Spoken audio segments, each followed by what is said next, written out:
रायबरेली के सलोन में कांग्रेस महासचिव प्रियंका गांधी वाड्रा शुक्रवार को नगर के महिंद्रा कोल्ड स्टोरेज के पास एक मैदान में चुनावी जनसभा को संबोधित करने पहुंची। विधानसभा चुनाव में आतंकवाद के मुद्दे को लेकर भारतीय जनता पार्टी पर निशाना साधते हुए प्रियंका गांधी वाड्रा ने कहा कि महंगाई और बढ़ती बेरोजगारी के बजाय पाकिस्तान और आतंकवाद की बात करने से किसी का पेट नहीं भरेगा। पार्टी महासचिव प्रियंका गांधी ने कांग्रेस प्रत्याशी अर्जुन पासी के पक्ष में जनसभा को संबोधित करते हुए कहा कि प्रदेश में मुख्य समस्या बेरोजगारी है, महंगाई है, महिलाओं की सुरक्षा है, किसानों की बड़ी बड़ी समस्याएं हैं, महंगाई चरम पर। मैं जानती हूं कि आप किस तरह से अपनी रोजी रोटी कमा रहे हैं। पेट्रोल डीजल के दाम इतने बढ़ चुके हैं कि आप खरीद नहीं पा रहे हैं। श्रीमती वाड्रा ने कहा कि असलियत यह है कि मोदी अपने उद्योगपति दोस्तों के लिए सब कुछ कर रहे हैं। इस दौरान प्रियंका गांधी ने कांग्रेस घोषणा पत्र का संकल्प गिनाते हुए कहा कि हम किसानों के कर्ज भी माफ करेंगे, आवारा पशुओं की समस्या का समाधान करेंगे, गेहूँ धान के लिए 2500 रुपए प्रति क्विंटल दाम देंगे। पाकिस्तान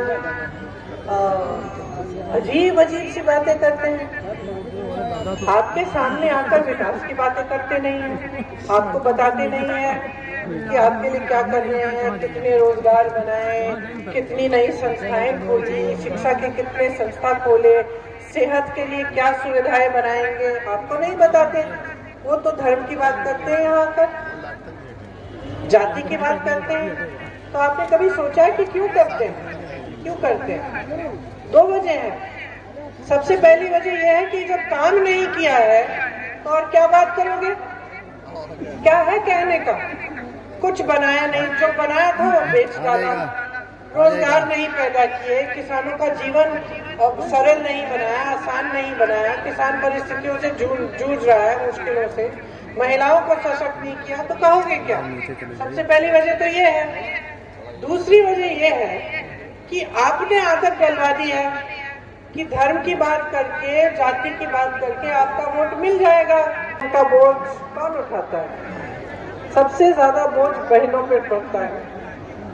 आप सब खेती में काम करती हैं, मैं जानती हूँ, और खेती के काम करने के बाद घर जाती हैं, घर में खाना परोसती हैं, सबकी देखभाल करती हैं, कोई बीमार होता है उसकी भी देखभाल करती हैं, घर के जो परिवार के सारे सदस्य हैं, घर में अगर जानवर रखे हैं उनकी भी, घर की सफाई भी करते हैं, आराम नहीं कर पाते, है ना? लेकिन आपके बारे में सोच कौन रहा है? सरकार का काम है, राजनीतिक दलों का काम है कि महिलाओं के बारे में सोचे। आज महिला आधी आबादी है कि नहीं? परिवार में आधे सदस्य तो महिलाएं होती हैं, है ना? तो आधी आबादी हो, लेकिन राजनीति में आपकी भागीदारी नहीं है। राजनीति में से 100 में पुरुषों में से 14 महिला होती हैं विधानसभा में, मालूम है आपको?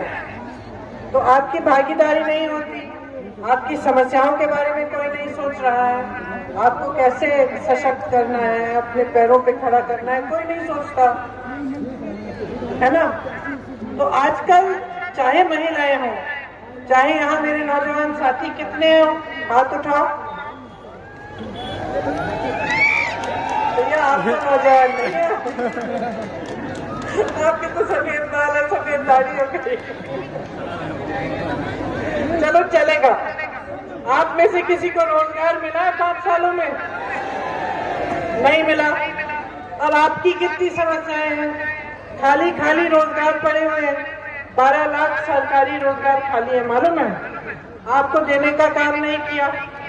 जो संस्थाएं थी जैसे BHEL, HEL, आप तो जानते हैं अमेठी में सारी तमाम संस्थाएं राजीव जी, इंदिरा जी, सोनिया जी, राहुल जी ने जो लगवाई, NTPC, BHEL, HEL, ITI, सारी की सारी सब बेची जा रही हैं बड़े बड़े उद्योगपतियों को। पहले ये संस्थाएं पब्लिक की थी, पब्लिक के लिए बनाई गई थी, आपको रोजगार दिलवाने के लिए। आज ये सारे प्रधानमंत्री जी के बड़े बड़े उद्योगपति मित्रों को बेची जा रही हैं। आपको सरकारी रोजगार नहीं मिल रहे हैं। बड़ी बड़ी संस्थाएं जो रोजगार दिलवा सकती थी उनको बेचा जा रहा है। और जो रोजगार छोटे दुकानदार, छोटे व्यापारी, छोटे बिजनेस वाले बनाते थे, जो रोजगार किसान खेत में बनवाता था, मतलब खेती से बहुत रोजगार पैदा होते हैं, ये तमाम चीजें बंद हो गई क्योंकि छोड़ जा रहे हैं और अच्छे अच्छे कपड़े पे खरीद के पहनाते जा रहे हैं, और आपको सिर्फ ये करते जा रहे हैं। आपको मालूम है कि हम कुछ भी करें, चाहे नौकरी ढूंढने जाएं ना जाएं, चाहे पाठशाला में पढ़ने जाएं ना जाएं, मम्मी पापा ने तो हमें कपड़े देने हैं, हमें खिलाना है, हम तो ठीक है, तो क्यों करोगे भाई काम? तो वही स्थिति हो गई है सरकार की। कोई पूछने वाला नहीं रहा, कोई उनको कहने वाला नहीं रहा, कोई उनको जिम्मेदार बनाने वाला नहीं रहा, उनसे जवाबदेही मांगने वाला नहीं रहा। तो सरकार का काम होता है आपको विकसित करना। ये जो प्रक्रिया इन्होंने शुरू की है ना कि एक बोरा राशन दे दिया, इससे आप बहुत खुश हो गई, ये आपको गरीब बनाया जा रहा है, आपको उन पर निर्भर किया जा रहा है। ऐसी परिस्थितियां बनाई जा रही हैं कि आप इनके राशन के बोरे पर, इनके 2-4 रुपयों पर जो खाते में डालते हैं, इन पर आप निर्भर रहें, क्योंकि जब तक आप निर्भर रहेंगे तब तक आप आगे नहीं बढ़ेंगे। जब तक आप आगे नहीं बढ़ेंगे, इन नौजवानों को रोजगार नहीं मिलेगा, तो नौजवानों के अंदर क्या आएगा? गुस्सा आएगा, क्रोध आएगा, पूरे दिन भटके रहेंगे। और जब किसी नौजवान के अंदर क्रोध होता है, गुस्सा होता है, तो उसको बहुत आसानी से गुमराह किया जा सकता है, धर्म के नाम पे, जाति के नाम पे। ये सब जान गए हैं कि आगे बढ़ने का तरीका ये है, जनता को गरीब रखो, निर्भर रखो, थोड़ा थोड़ा राशन पकड़ा दो, थोड़े थोड़े पैसे पकड़ा दो, लेकिन इनको आत्मनिर्भर कभी मत बनाओ। ये इनकी नीति है। अगर ये इनकी नीति नहीं होती, अगर इनकी नीति होती सचमुच की आपका विकास करना है, तो आप बताइए, सबसे बड़ा प्रदेश, सबसे ज्यादा नौजवान, सबसे ज्यादा हुनर, सबसे ज्यादा उपजाऊ जमीन, तो उत्तर प्रदेश आज खाई में क्यों? आज यहाँ का किसान परेशान है, नौजवान परेशान है, महिला परेशान है, छोटा दुकानदार व्यापारी परेशान है, समस्याओं में डूब रहा है। क्यों? ये इतना बड़ा प्रदेश है, इसने आजादी दिलवाई है हमें। आप यहीं के किसानों ने आजादी का संघर्ष किया। यही इसी प्रदेश ने हमेशा इस देश को राजनीतिक दिशा दिखाई, और आज ये प्रदेश सबसे पीछे छूटा जा रहा है। सिर्फ विज्ञापनों में आपको दिख रहा है। मोदी जी ने कहा कुछ दिनों पहले कि हमने, भाजपा की सरकार ने हजारों लखपति बना दिए हैं उत्तर प्रदेश में। 5 सालों में आपकी तरक्की हुई है? जोर से बोलो, हुई है कि नहीं? नहीं हुई है ना? तो आप 5 साल और ऐसे चाहते हैं, ऐसे चाहते हैं, तो नेता को भगवान मत बनाओ। कोई नेता भगवान नहीं है, इंसान है आपकी तरह, उसको जवाबदेह बनाना पड़ेगा। वो आपका काम नहीं करेगा, हटा दो।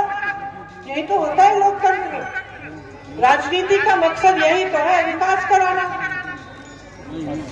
अगर आपके लिए काम नहीं हो रहा है, तो आप नेता को सिखाओ कि आप फिर से उसको वोट नहीं दोगे। तो मैं जानती हूँ आपकी विधानसभा में बदलाव आने वाला है, क्योंकि अर्जुन जो है, सबसे पहले तो नौजवान है और बहुत मेहनती लड़का है। मैंने इसकी मेहनत देखी है।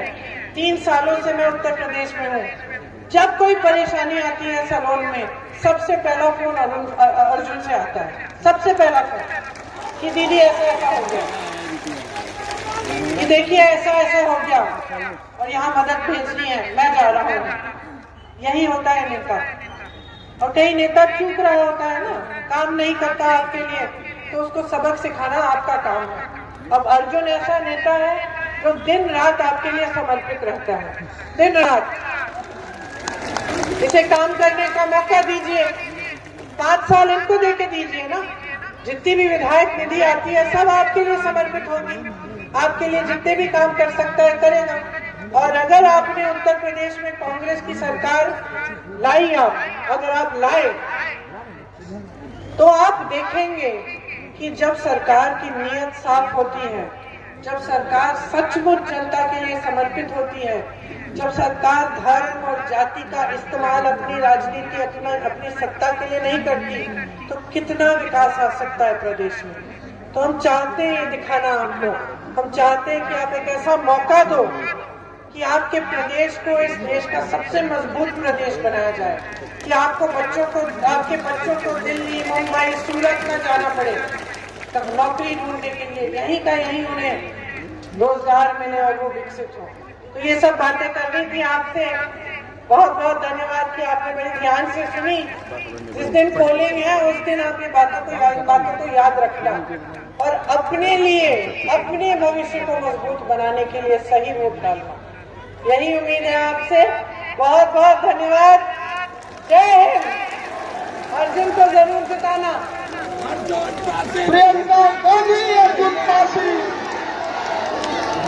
सलोन रायबरेली से आशीष कुमार की रिपोर्ट, TV1 इंडिया न्यूज।